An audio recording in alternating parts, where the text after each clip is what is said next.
fall this season. What we're doing in this... Violating a ban on demonstrations. Martha Ann Overland reports. All week long, Hindu activists have been trying to make their way into the northern Indian town of Ayodhya, stage a rally demanding they be allowed to build a temple where a mosque once stood. When police ordered those protesters who had managed to sneak onto the site to disperse, the crowd threw stones and iron rods. The police responded with tear gas and rubber bullets. The government has taken unprecedented steps to prevent protests at the disputed site, which both Hindus and Muslims claim. Buses were turned back and trains carrying Hindu activists were diverted. In the run-up to today's protest, police arrested tens of thousands of Hindus trying to enter the town. Those who managed to get through today apparently walked all night to get to the rally. For NPR News, I'm Martha Ann Overland in New Delhi. On Capitol Hill, the House of Representatives has approved an $87 billion emergency spending bill for Iraq and Afghanistan.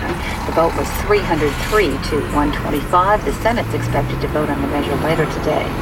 Stocks are lower at this hour. The Dow is down 83 points. The Nasdaq is down about 38. You're listening to NPR News. In NPR's Business Update, consumer confidence rose at the beginning of October. The University of Michigan's index of consumer sentiment rose to 89.4 in the first 2 weeks of the month. That's up from 87.7 at the end of September. Economists keep a close eye on the index because consumer spending is a major factor in fueling the economy. The index is based on telephone interviews with 500 U.S. households. The government of Thailand wants to accelerate the free trade target for the 21 APEC members, opening up free trade 5 years earlier than is now being planned. Dwelly Saikautau reports from Bangkok. At APEC ministerial meetings beginning today, Thai officials were expected to push for free trade among APEC members by the year 2015. Thai officials told local press that the reduction of 5 years was being proposed because of earlier deadlines set by bilateral trade plans in the region. Reportedly, Thailand's Prime Minister Thaksin Shinawatra told ministry officials at a cabinet-level meeting that he liked the idea of reducing the time frame. Analysts in the region say accelerating trade liberalization is a good idea, but for some less developed members of APEC, the 2020 goal towards free trade was already a challenge.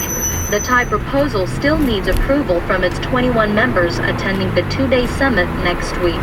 For NPR News, I'm Dwelly Saikautau in Bangkok. Taking a closer look at stocks, the Dow is down 84 points to 9707 in active trade. The Nasdaq down 38 to 1911. The S&P 500 is down 12 points to 1037. I'm Brazil. NPR News in Washington. Support for NPR comes from NPR stations. Other contributors include the John D. and Catherine T. MacArthur Foundation, now in its 25th year.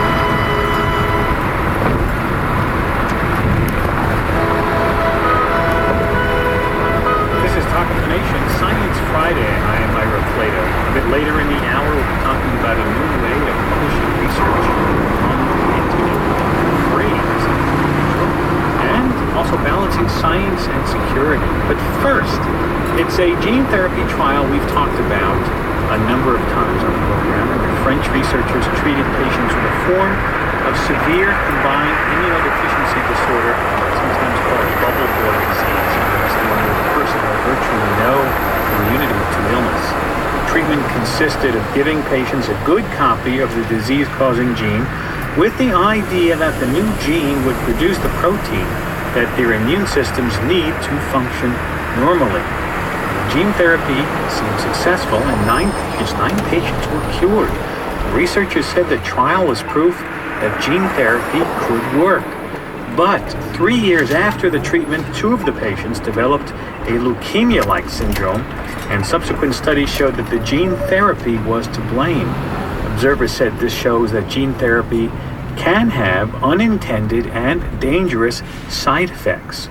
Now, this week, the French researchers reporting in the journal Science say they think they know why 2 of the patients who received gene therapy went on to develop leukemia. Here to talk about that study and gene therapy is Dr. David Williams, the Beatrice Lampkin Chair of Hematology Oncology and a professor of pediatrics at the University of Cincinnati College of Medicine and director of the Division of Experimental Hematology at Cincinnati's Children's Hospital Medical Center in Ohio. He joins us by phone. Welcome to the program, Dr. Williams. Thank you very much for having me. What is the French researchers' explanation for why featured on a get even actually just releasing that tightness can prevent you from getting sick? If I remember correctly, wasn't summer about your neck and shoulders too because of that? I'm gonna sell my Cadillac. I'm gonna buy myself a mule. I won't be getting stuck on this highway. I won't be running out of fuel.